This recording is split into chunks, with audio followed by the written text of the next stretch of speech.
Vamos orar. Senhor Deus, amado Pai, obrigado pela oportunidade que temos, Senhor, de estar na Tua casa, Senhor. Que o Teu Santo Espírito desça sobre nós nessa noite, Senhor, que alcance esta rua, este bairro, Senhor, que alcance irmãos e irmãs que precisam da Tua bondade, Senhor, do Teu perdão, da Tua benignidade, Senhor, que nos alcançou a todos, conforme está registrado, Senhor, no plano da salvação, Senhor, que está registrado na Bíblia.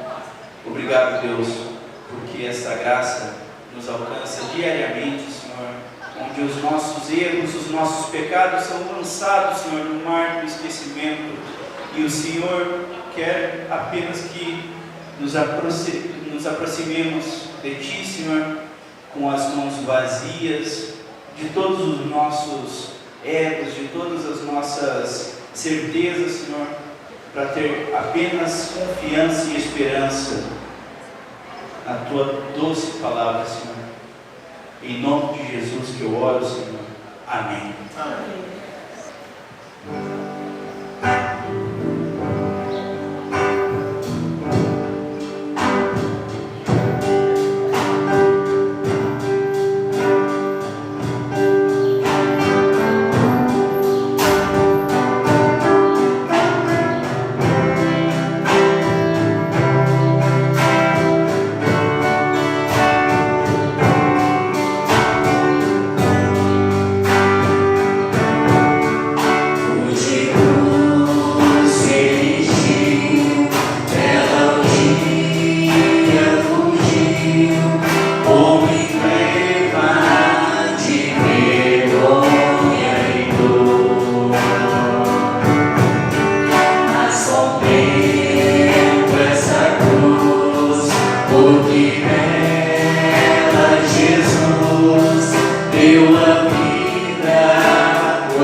João nos escreve no seu Evangelho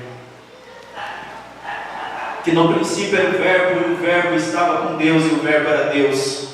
E ele estava no princípio com Deus, e todas as coisas foram feitas por intermédio dele, e sem ele nada do que foi feito se fez. A vida estava nele, e a vida era a luz dos homens. A luz resplandece nas trevas, e as trevas não prevalecem contra ela.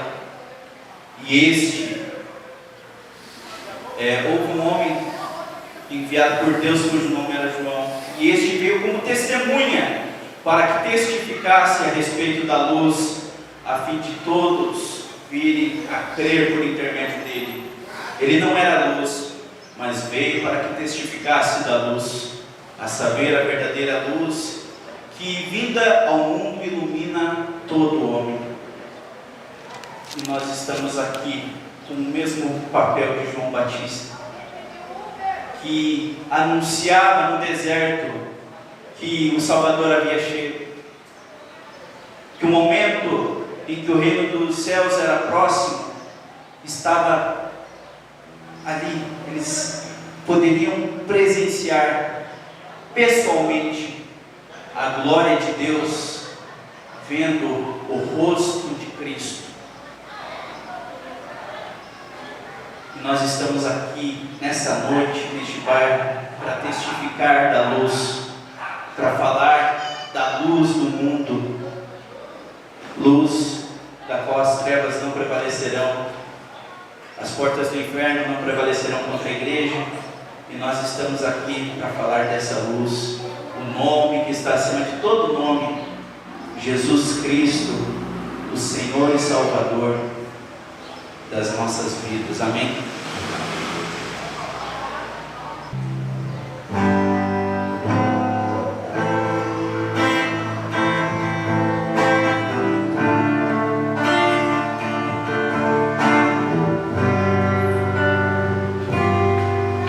Descerá sobre ti o Espírito Santo, e o poder do Altíssimo te envolverá.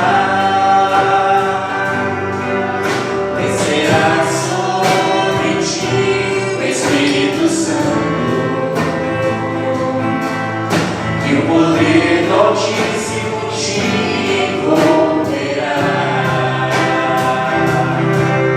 Tua alma viverá, teu espírito renovará, e no teu corpo tudo novo se fará. Tua alma viverá, teu espírito renovará, e no teu corpo tudo novo se fará. Sobre ti o Espírito Santo, e o poder do Altíssimo te envolverá. Descerá sobre ti o Espírito Santo, e o poder do Altíssimo te envolverá.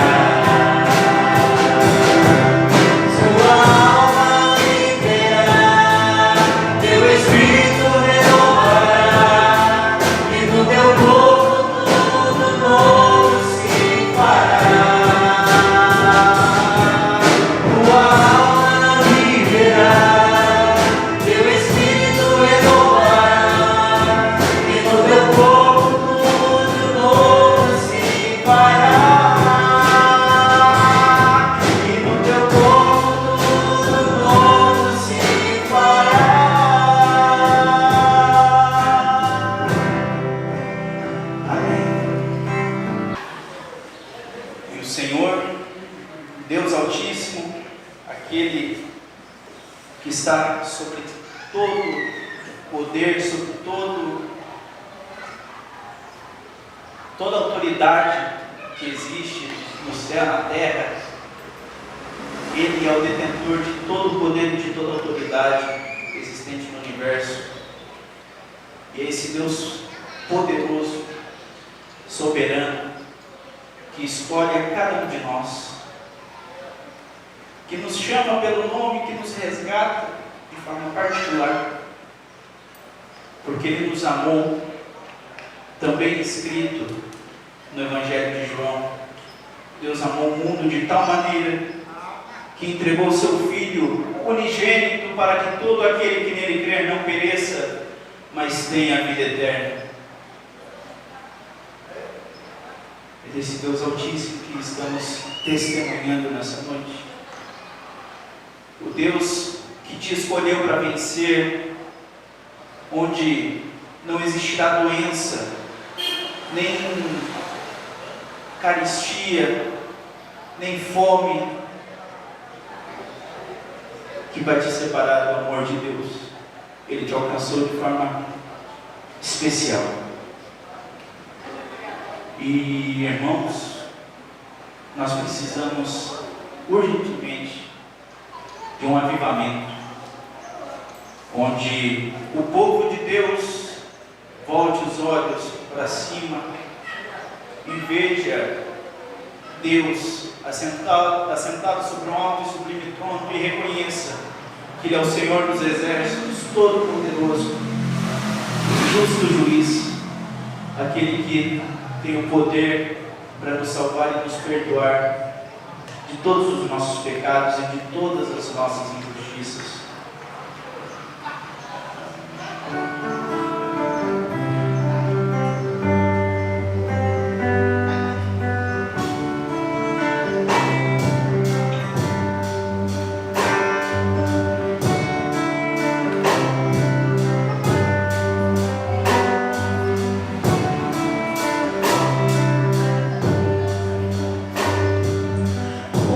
Será o futuro do nosso país?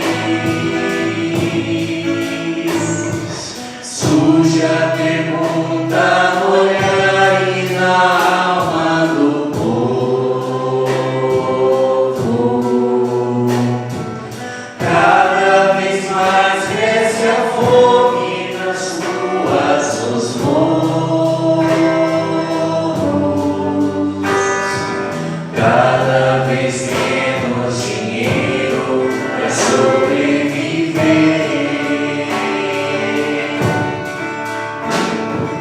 Onde andará a justiça, outrora perdida? Some a resposta.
justo juiz.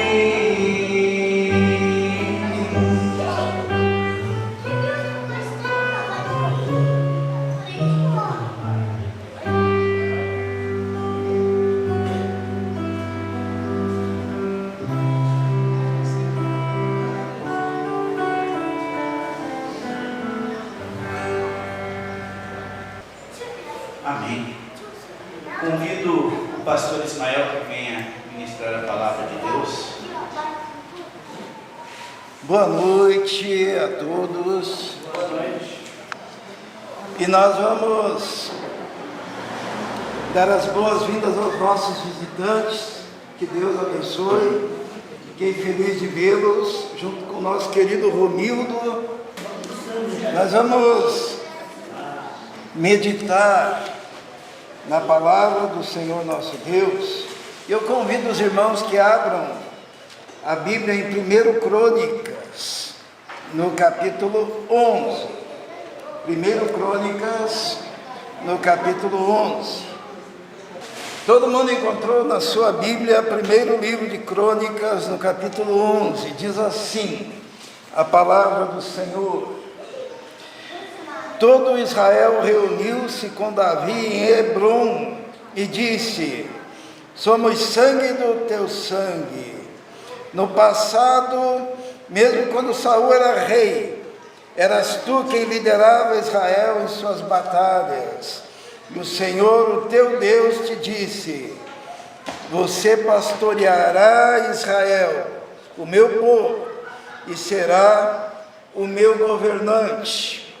Então todas as autoridades de Israel foram ao encontro do rei Davi em Hebrom, onde este fez um acordo com eles perante o Senhor. E ali o ungiram rei de Israel, conforme a palavra que o Senhor havia anunciado por Samuel.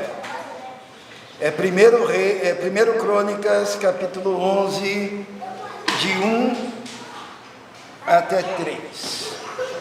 Amém? Nós vamos orar. Senhor, pedimos neste momento que nada, Senhor, atrapalhe este momento em que abrimos a Tua palavra para compreendermos o que o Senhor tem para cada um de nós neste momento. Esteja nos abençoando, esteja agindo, Senhor, mediante a ação do Seu Espírito em nossas vidas. Em nome de Jesus. Amém. Irmãos, o rei Davi, ele tinha sido ungido rei de Israel, mas ele ainda era um garoto, tá? Era um pastorzinho de ovelhas, ele era o último da sua família, meio desprezado, mas Deus o havia ungido, e Deus o chamou para ser rei. E agora nesse texto que nós lemos, chegou o momento em que ele já homem feito, já tinha sido perseguido por Saul por muitos anos, agora chegou a hora dele se tornar o rei efetivamente de Israel. E se o profeta Samuel havia ungido ele com óleo como rei quando ele era adolescente, agora chegou a hora do povo reconhecê-lo como rei e ungí-lo como rei, por causa da morte de Saul. A promessa de Deus se cumpriu na vida de Davi. Mas se cumpriu por quê?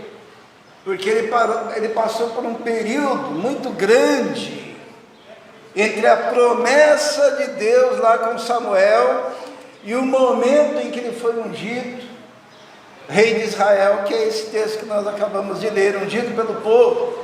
Então, quando era criança, ungido por Samuel, o profeta, e agora depois de grande, ungido e reconhecido pelo povo como rei de Israel. Mas houve um período de conquista muito grande para que ele chegasse a esse ponto. E hoje nós queremos falar sobre isso, que Davi, quando tornou-se rei, a primeira coisa que ele providenciou, sabe o que foi? Foi um palácio, uma fortaleza para ele. Então, hoje em dia, Nós estamos assistindo à televisão a guerra por causa de Jerusalém, né? A primeira atitude de Davi quando se tornou rei foi conquistar uma cidade chamada Jebus, que era uma cidade dos Jebuseus. E Jebus ele conquistou e deu um nome para Jebus. Qual o nome? Jerusalém. Ele conquistou uma fortaleza para que ali fosse a sede do seu governo e deu o nome dessa cidade, o nome de Jerusalém. E ali naquela fortaleza, quando ele estava iniciando o seu reinado, ele fixou residência no seu palácio em Jerusalém. A cidade de Jerusalém, ela foi conquistada, era Jebus, né, o nome antes, porque Davi ele não queria que as tribos de Israel, elas ficassem assim, não, aqui vai ser a capital, não, aqui vai ser a capital, não, aqui vai ser a capital. Daí o Davi, que era muito inteligente, ele conquistou uma capital para ele, a cidade de Jebus. Mas enquanto Davi conquista uma fortaleza, Saul perdeu a sua fortaleza. E aqui nós temos um exemplo para a nossa vida. Nós podemos ser conquistadores dos sonhos e propósitos de Deus para a nossa vida, ou nós podemos ser perdedores, porque a conquista de Davi foi por causa da derrota de Saul, o rei anterior. Então, esse tópico eu chamo de a fortaleza conquistada. É o novo rei conquistando Jerusalém. E a fortaleza perdida, que foi a derrota do rei Saul. Existem dois caminhos para a gente, e não tem outro jeito. É um caminho de conquista ou um caminho de derrota. Agora, o que levou Saul a ser derrotado tão miseravelmente? Vamos voltar um capítulo, no capítulo 10 de 1 Crônicas, e nós vamos descobrir por quê. Versículo 13, eu falei Reis, né? 1 Crônicas, desculpe. 1 Crônicas 10, 13. O que diz ali? Diz assim: Saul morreu dessa forma porque foi infiel ao Senhor, não foi obediente à palavra do Senhor e chegou a conquistar uma médium em busca de orientação. Esse foi o motivo de Saul ter perdido o seu reino. Primeiro, ele foi infiel ao Senhor. Segundo, ele não foi obediente à palavra do Senhor. E terceiro, em vez de consultar o Senhor, teve um momento na vida dele que ele consultou uma médium espírita, né, da época, uma pitonisa. O que era uma pitonisa? Uma pitonisa era alguém que se dobrava a Piton, um deus pagão, e adivinhava coisas através de Piton. E como Deus não estava respondendo a Saul, ele foi atrás da pitonisa. E quando Deus viu a infidelidade de Saul, Deus o rejeitou. E Saul perdeu, então, a sua fortaleza, porque foi desobediente. Agora, e Davi? E Davi, durante todo o seu trajeto, depois que ele foi ungido, adolescente ainda, por Samuel, ele foi obediente. Mesmo no meio das perseguições, ele foi fiel. Mesmo no meio das perseguições, ele obedecia a palavra. No meio das perseguições, ele orava a Deus, ele buscava a Deus. São dois caminhos para a gente. Nós podemos seguir o caminho de Saul, o caminho da desobediência, e vamos perder tudo, inclusive a nossa vida eterna. Os irmãos sabem como é que Saul morreu? Vamos ler ali no capítulo 10 de 1 Crônicas, no versículo 4. Saul viu que estava perdendo a guerra, a batalha, e olha o que ele diz então no versículo 4. Então Saul ordenou ao seu escudeiro: tire a sua espada e mate-me, senão sofrerei vergonha de cair nas mãos desses incircuncisos. Mas o seu escudeiro estava apavorado e não quis fazer. Saul então apanhou a sua própria espada e se jogou sobre ela. Ele se suicidou. Quando ele viu que a vida dele estava caminhando para o lado da vergonha, quando ele viu que a vida dele estava caminhando para o lado da derrota, quando ele viu que a vida dele estava caminhando para o lado da depressão, ele resolve dar um cabo da sua própria vida e falou para o seu escudeiro: olha, me mate. O escudeiro disse: não vou fazer isso, ficou com medo. Daí Saul pega a sua própria espada e se joga contra ela, e ali ele se suicida, né? Porque foi desobediente a Deus, porque fugiu dos propósitos de Deus, porque não queria saber de obedecer a palavra de Deus. Enquanto um estava conquistando, o outro estava perdendo. E assim é a vida da gente. Eu tenho muita pena de quem se distancia da palavra. Ontem acharam até que eu estava brigando com alguém na rua lá, que a gente estava falando um pouquinho mais alto, mas havia um rapaz que eu acompanho há mais de 20 anos, e ele é um indivíduo que fica andando em círculo, sabe? Ele, igreja é bom, mas eu não quero saber de igreja, porque igreja é um problema, eu não quero saber de pastor só quer saber de dinheiro, eu não quero saber disso, eu não quero saber daquilo. E ele lê a Bíblia, estuda a Bíblia, mas interpreta do jeito que ele quer, para a sua própria perdição. Daí Deus me falou no coração: fale a verdade para ele. Daí eu falei para ele assim: você é infiel. Me diga uma coisa, onde está a tua mulher? Perdeu. Onde está teu filho? Está nas drogas. Onde está o seu outro filho? Está numa clínica de recuperação. Aonde que está a sua filha? Já está no quarto relacionamento. Eu falei: eu te conheço há mais de 20 anos. E você vive assim, andando em círculo e falando mal das coisas de Deus. E olha onde os teus caminhos te levaram.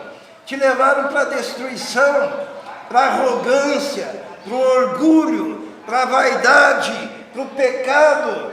E mesmo assim você mantém a pose aonde os teus caminhos te levaram. E essa foi a situação do rei Saul. Terminou envergonhado, pulando, jogando-se em cima da sua própria espada, porque não obedeceu a Deus. Então o versículo 13 diz assim: ele morreu dessa forma, porque foi infiel, não foi obediente, e chegou até a consultar uma médium, porque Deus já não lhe respondia mais. Duas coisas que podem acontecer: nós conquistarmos em nome de Jesus a vitória, como Davi fez, ou nós perdermos tudo aquilo que Deus, na sua bondade, quis nos dar. Por quê? Porque fomos infiéis ao Senhor, como foi o rei Saul. É a primeira coisa que aprendemos nesse texto. Davi conquistou a cidade de Jerusalém, a sua fortaleza. Segunda coisa que nós vamos ler é que quando Saul teve problemas,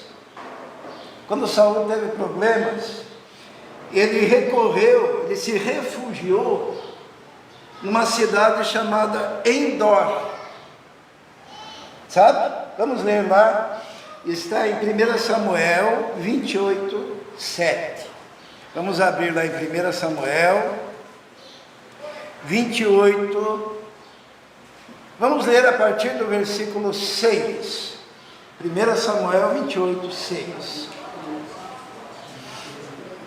Não dá tempo para que todos possam encontrar, né? 1 Samuel 28, 6. Então, Saul teve problemas. Daí o que ele fez? Ele refugiou-se em Endor. Quem já assistiu aqui aquela série A Feiticeira?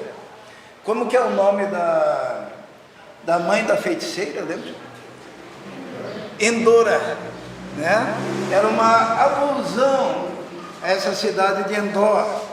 Porque Saul, quando teve problemas, ele consultou uma feiticeira. Vamos ver o que diz aqui o texto. Diz assim, no versículo 5: quando Saul viu o acampamento filisteu, teve medo, ficou apavorado, ele consultou o Senhor, mas este não lhe respondeu, nem por sonhos, nem por urim, nem por profetas. Então Saul disse aos seus auxiliares: procurem uma mulher que invoca espíritos, para que eu a consulte. Eles disseram: existe uma lá em Endor. Saul então se disfarçou, vestiu-se de outras roupas e foi à noite com 2 homens até a casa da mulher e disse para ela: invoque um espírito para mim, fazendo subir aquele cujo nome eu disser. Quando ele teve problemas e Deus já não queria ouvi-lo e respondê-lo, ele, em vez de se humilhar, ele perguntou: onde que tem uma mulher aí que consulta espíritos? E daí disseram: lá em Endor tem uma. E ele foi refugiar-se em Endor e buscar uma feiticeira, uma médium, para que ela pudesse ajudar a resolver o problema dele.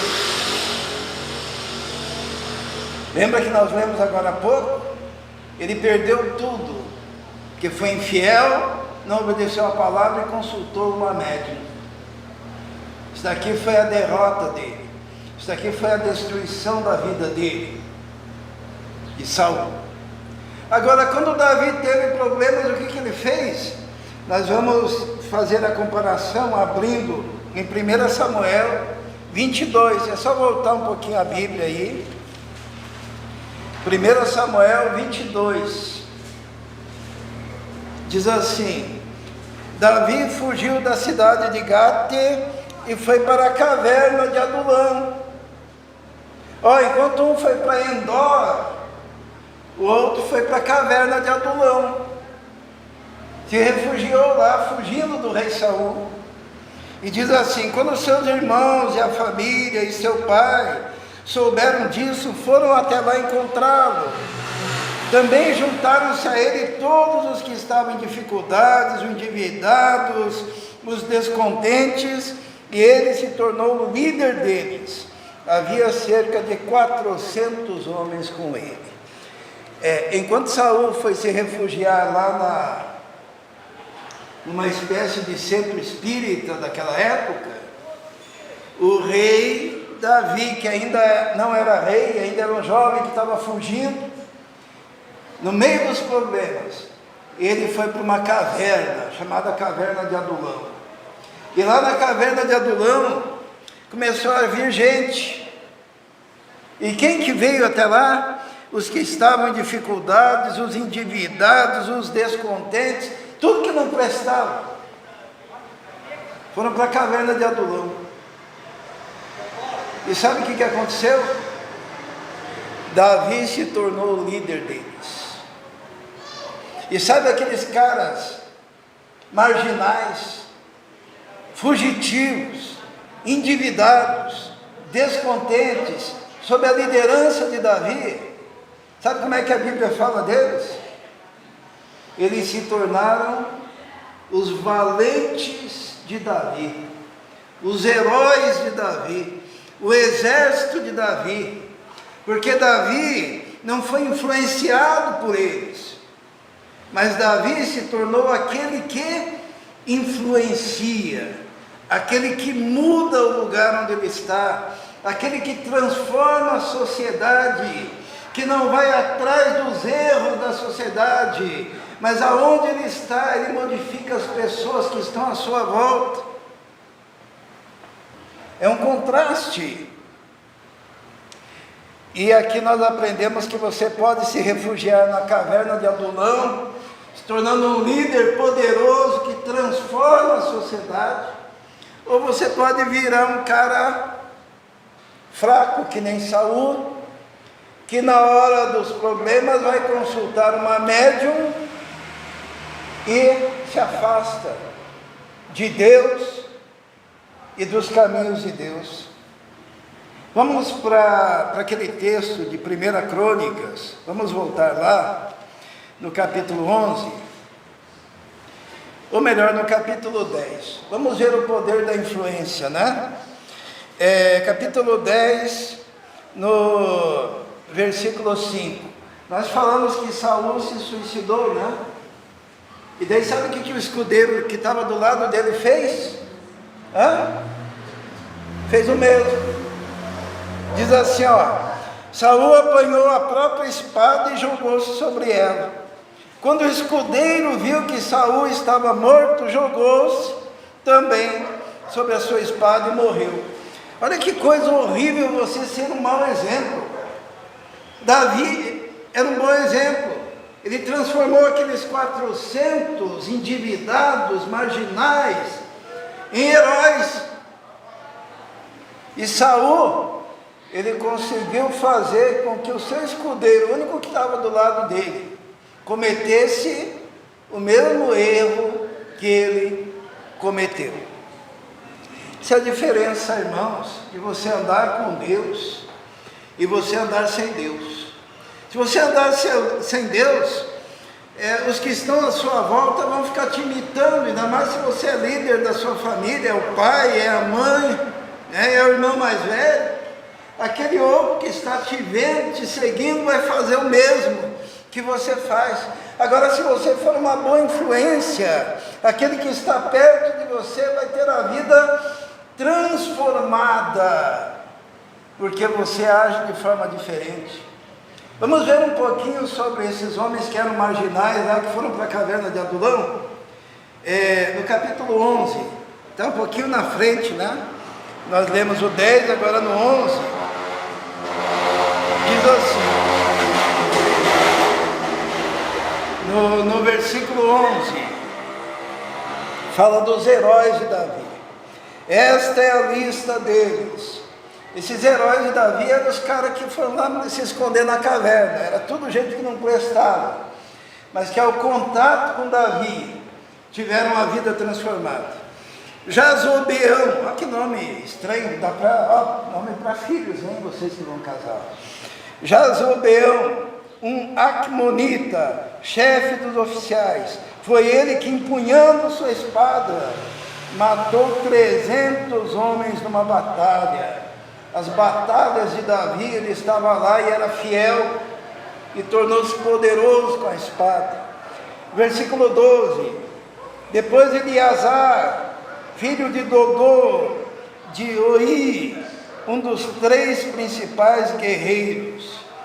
Ele estava com Davi na plantação de cevada, vieram os filisteus, e o que ele fez? Eles feriram os filisteus enquanto os outros estavam fugindo. Tornou-se, então era uma pessoa que se escondeu na caverna de Adulão, mas tornou um guerreiro. Vamos ver mais um pouquinho para frente, eu vou só pular alguns aqui. Então, vamos ler no versículo 22. Benaía, filho de Joiada, era um corajoso soldado de Cabzeel e realizou grandes feitos. Matou 2 dos melhores guerreiros de Moabe, e num dia de neve, desceu ao fundo de uma cova e matou um leão. Também matou um egípcio de 2,25 metros de altura.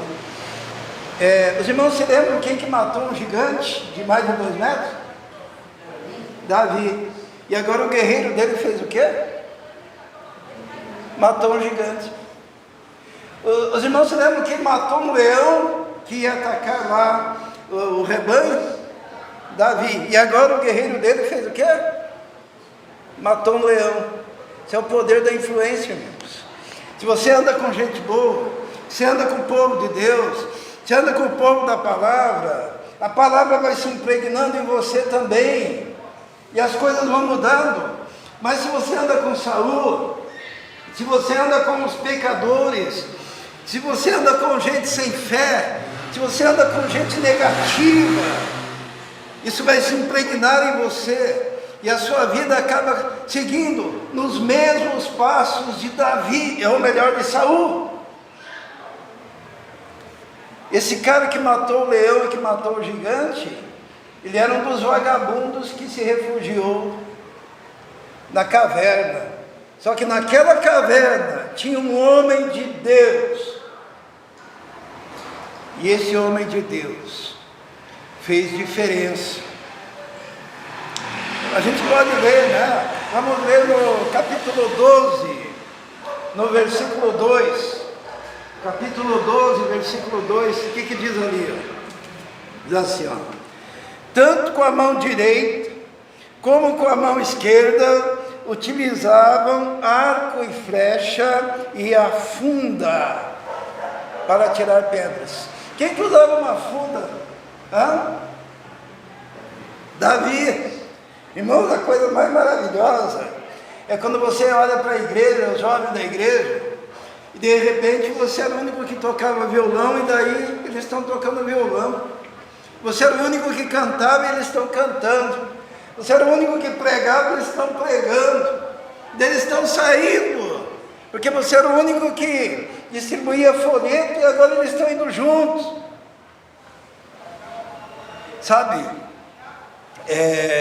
um exemplo muito legal, né? Quando a gente fazia trabalhos aí com a Bia, a coisa mais bonita que tem é quando a gente vê aqueles garotinhos e garotinhas pequenininhos, agora já crescidos, perguntando: cadê a tia Bia? Né?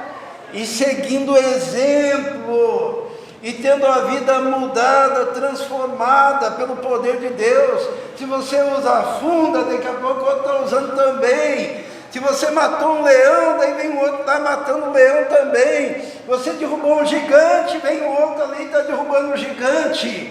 Por quê? Porque você é um bom exemplo. Agora, como é que era Saul? Saul se matou, e o cara que estava do lado dele olhou: vou fazer o mesmo. E às vezes nós fazemos isso com os nossos filhos. Quando nós não somos exemplo para os nossos filhos, para os nossos netos, para os nossos sobrinhos, para os nossos vizinhos, para a nossa sociedade. Então você pode ser o tipo da caverna de Adulão, que transforma os seus problemas em bênção, ou você pode ser o tipo de Endor, como Saul, que quando você não sabe o que fazer, você se atola com os demônios da pitonisa. Só que aquilo que a pitonisa, que a feiticeira, que a médium promete, o diabo vai cobrar em dobro. E por isso Saul terminou a vida desgraçadamente naquela situação. Outra coisa que nós aprendemos, irmãos, com essa história, e eu acho muito interessante essa história, está no capítulo 11 de 1 Crônicas, a partir do versículo 15. Vamos ler. 1 Crônicas 11, 15. Diz assim: quando um grupo de filisteus estava acompanhado no vale de Refaim, 3 chefes do batalhão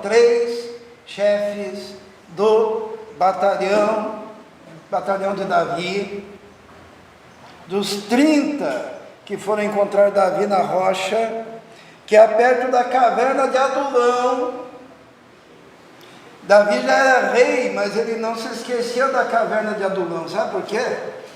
Porque quando tudo vai bem, você tem que lembrar do período que a coisa não estava muito bem, se escondendo na caverna. Ele estava próximo da caverna. E diz a palavra de Deus que ali, estando Davi nessa fortaleza, versículo 16, e o destacamento filisteu em Belém, Davi expressou seu desejo: quem me dera me trouxessem água da cisterna que fica junto à porta de Belém.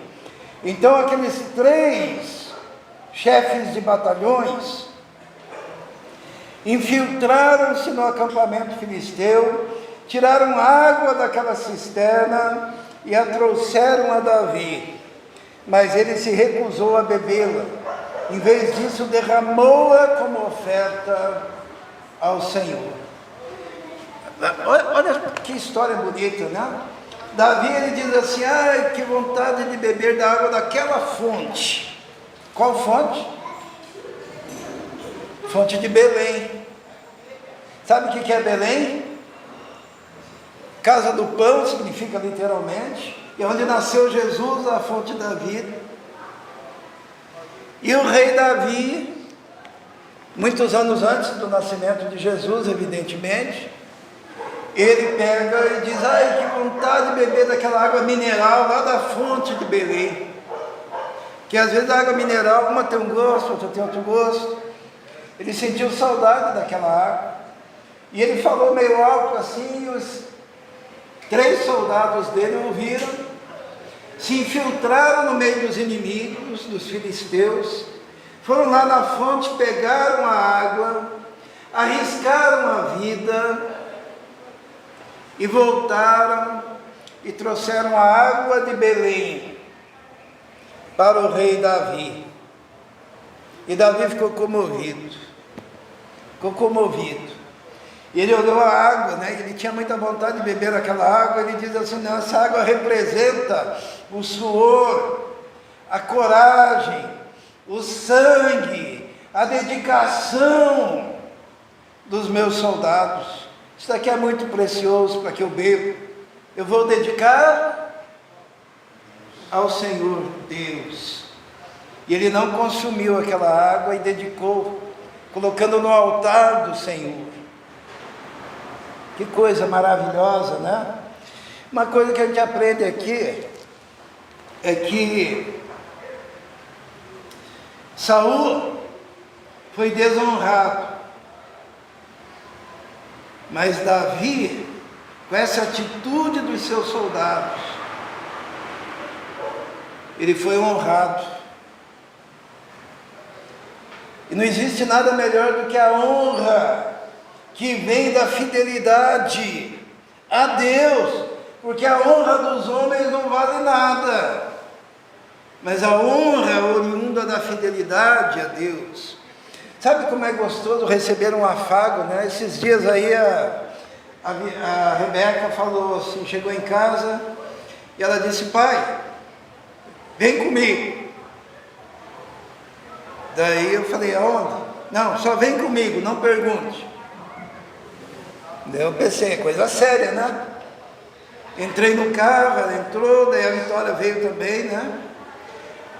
Daí, vai por aqui, daí eu fui dirigindo, obedecendo, né? Vira aqui, vira ali, vira lá. Daqui a pouco cheguei na... como é que é o nome lá? Fábrica de pastel, né? E daí, ó, entra lá. Daí eu entrei, vamos lá naquela mesa ali.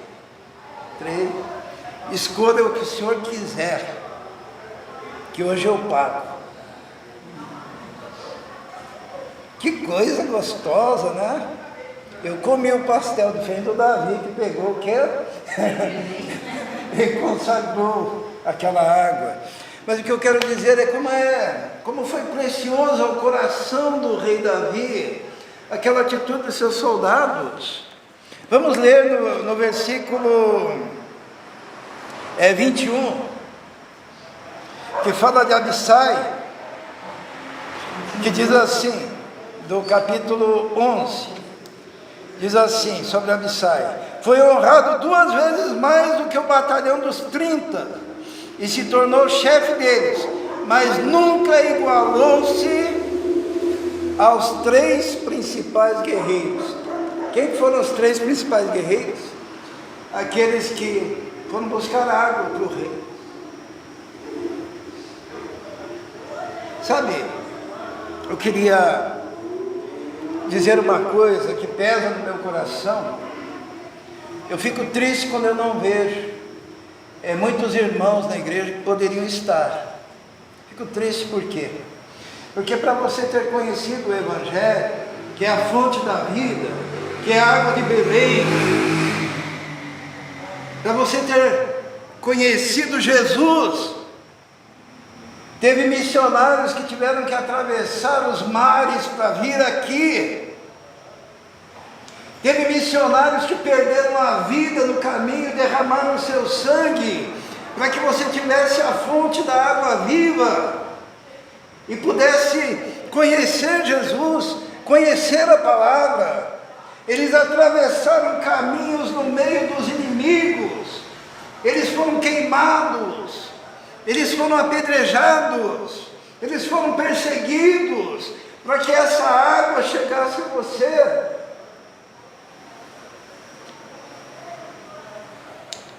E de repente, você se torna apenas um consumidor da água, né? Você não consegue chegar e entregar, depositando no altar, aquela mensagem que você recebeu, e a sua própria vida, em dedicação absoluta a Deus, porque Jesus não aceita meia consagração, Jesus não aceita meia vida de ninguém. Jesus, ele não aceita a pessoa que faz reservas para si mesmo, mas Jesus, ele quer que você se entregue 100%, e que você se derrame no altar, como Davi pegou aquela água fresca e derramou no altar do Senhor, em louvor ao Senhor. Tem muita gente brincando com o Evangelho, mas nós devemos honrar os nossos mártires.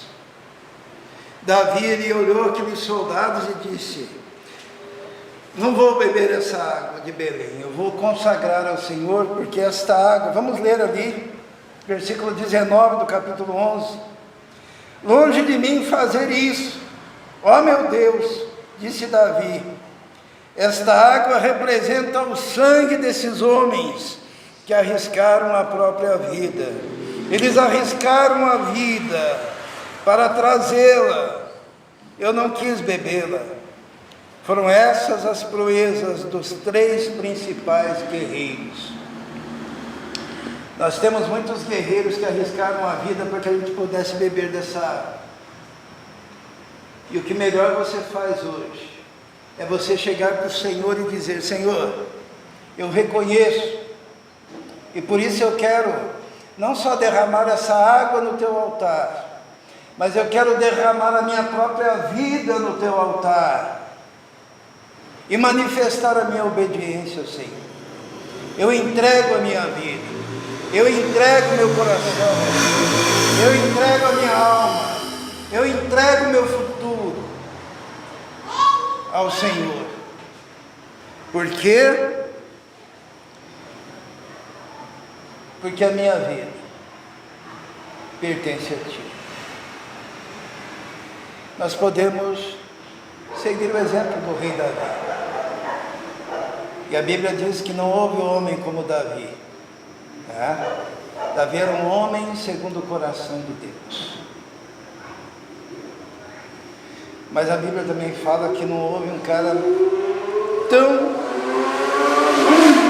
miserável quanto Saul, que tendo tido todas as oportunidades, rejeitou e acabou morto daquela forma terrível, porque não reconheceu o Senhor e não lhe obedeceu.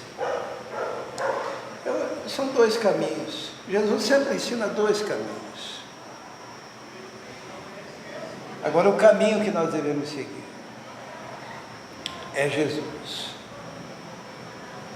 Luiz de Carvalho, ele conta uma história que um dia ele foi cantar lá no Amazonas e ele entrou no meio do mato assim, e ele é, o Luiz de Carvalho, um cantor, né, da cidade. Ele foi beber água num riacho e quando ele se levantou, ele perdeu o rumo. Em vez de voltar, ele se embrenhou na mata, se perdeu. E daí ele tentou se encontrar e foi, procurou. E aquele vozeirão do Luiz de Carvalho, sabe? Ele gritava lá, socorro! E ninguém ouvia. Até que apareceu um índio, semi-civilizado, que não sabia falar muito bem o português, né? Falava só o idioma indígena. E o índio olhou para ele e falou assim para o Luiz de Carvalho, olhou para ele e disse assim, eu caminho, vem. E daí ele não era bobo, né?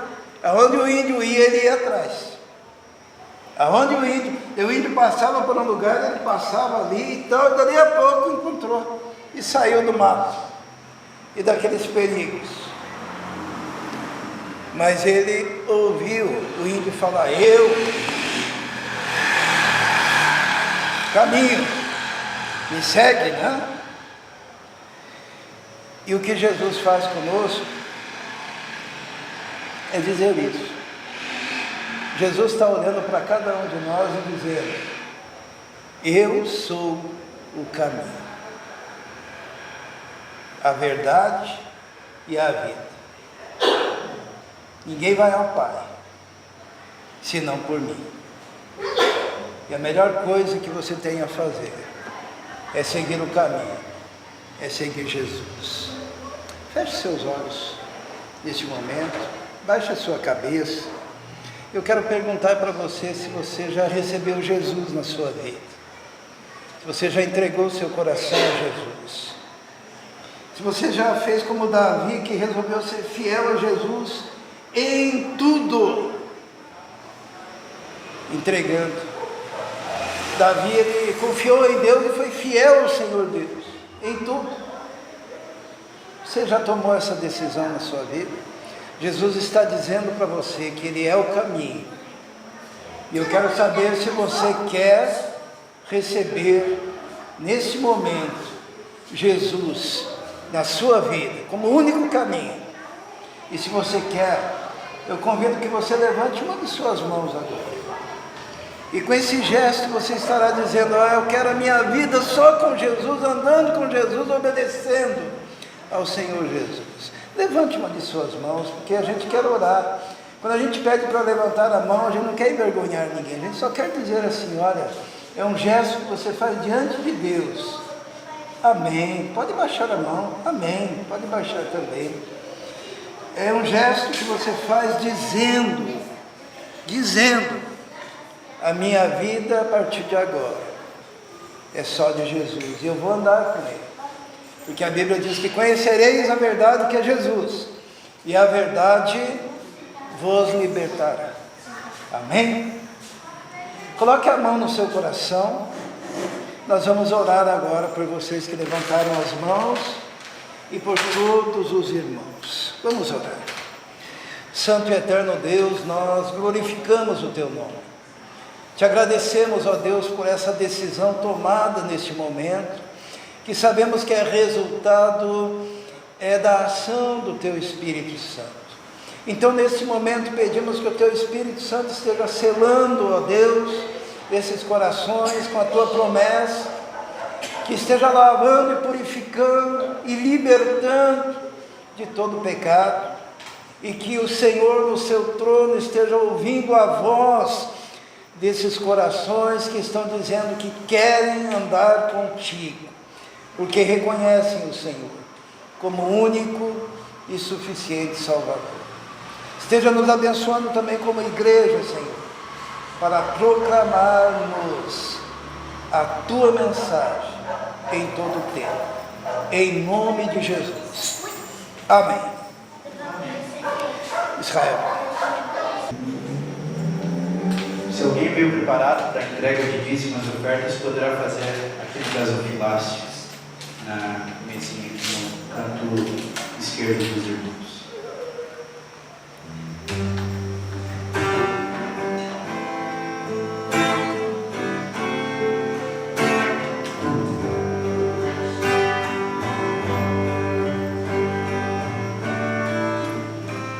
Vivi tão longe do Senhor, assim eu quis andar, até que eu encontrei o amor em seu bondoso olhar, seu maravilhoso olhar, seu maravilhoso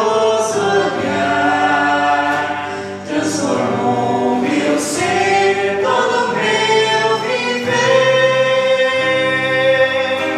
Seu maravilhoso olhar, seu corpo vi na rude cruz, sofrendo ali por mim.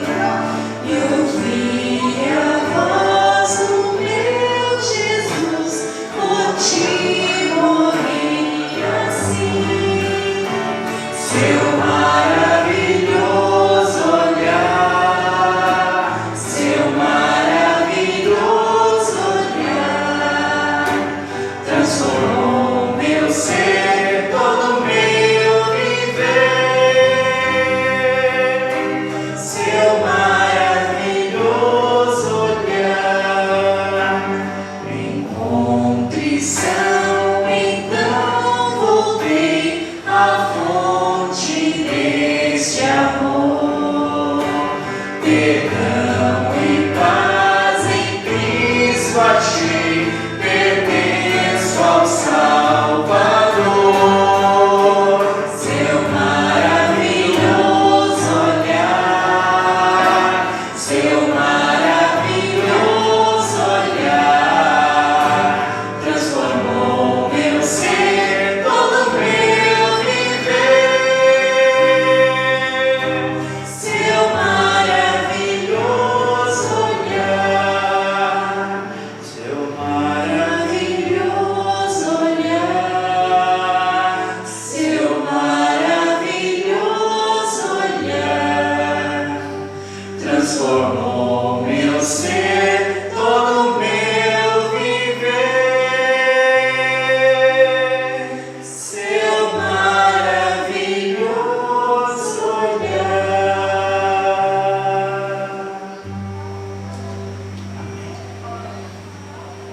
Durante a semana, orem pelo trabalho de quinta-feira aqui, que é a escola de violão, ukulele, guitarra, bateria, né? Para que a comunidade comece a participar. Nós começamos na quinta-feira passada, já tivemos, né, algumas oportunidades de ensinar, mas que isso possa se desenvolver e crescer. E na sexta-feira, culto de oração. Oração é fundamental. Então, na sexta, às 18h30, culto de oração. No sábado, às 19 horas, estamos estudando o livro de Neemias. Já estudamos até o 4º capítulo. Sábado teremos então o 5º capítulo de Neemias. É um livro muito bonito. E no domingo, culto em adoração ao Senhor nosso Deus, às 18 horas aqui na igreja. Amém? Vamos nos colocar em pé e vamos orar. Senhor nosso Deus, muito obrigado, Senhor, porque podemos nos reunir neste lugar como uma agência do reino do Senhor aqui na terra, para proclamarmos a Tua palavra, Deus. Continue nos capacitando cada irmão da igreja, enchendo da Tua graça, do Teu Espírito, dando, Senhor, autoridade para falar em Teu nome neste lugar. nós te pedimos isso. Nós abençoamos os nossos visitantes, invocamos a tua graça, bênção sobre eles, sobre seus lares, sobre as famílias, ó Deus. Pedimos a tua bênção, consagramos ao Senhor os dízimos e ofertas que são sementes do teu reino também, para anunciarmos o teu evangelho nesse lugar. Nós invocamos a tua bênção sobre cada um, que na fidelidade devolveu aquilo que lhe pertence, ó Deus. Muito obrigado porque o Senhor tem colocado isso nos nossos corações. Continue nos abençoando, nos dando força durante essa semana para o trabalho, para fazer, Senhor, as nossas atividades cheios da tua graça e do teu Espírito. E que a graça do nosso Senhor e Salvador Jesus Cristo, o amor de Deus o Pai e a comunhão do Espírito Santo esteja com todos vós agora e para todos sempre. Amém. Que Deus abençoe a todos. Dê um abraço aí no seu irmão.